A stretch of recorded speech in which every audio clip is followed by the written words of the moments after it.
So I took on the Crudite tree, and I chose to use Romanesco, which is... Romanesco's the pointy broccoli. For my tree, I break them into the florets, and they come off really easy. And then I like to sort them by the biggest ones to the smallest ones. Stick a toothpick, and then stick it on the cone. And then I like to fill in... And do you blanch these, or you just go straight up? Just raw.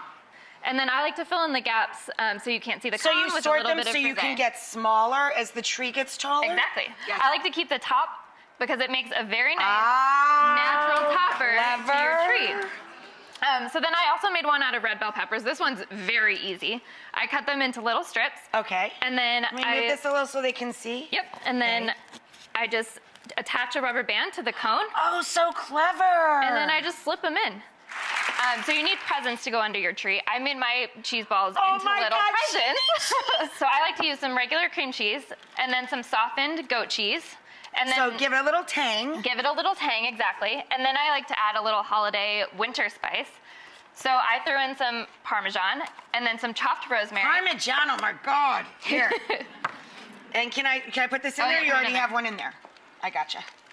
Gotcha covered. Goat cheese and then some chopped rosemary. Mmm, yummy. And then about a tablespoon of red chili flake to bring some heat. Some heat. And a little cinnamon. A teeny bit. Also a little bit of heat in a lovely way. A little warming heat. And then lastly, to brighten it up, I did a little bit of lemon zest. Yeah, I love citrus in anything. It makes everything kind of come to life and pop. So we'll mix all that together. And then wonderful. Make the cube shapes, after it was mixed together, I did a little dollop onto some plastic wrap.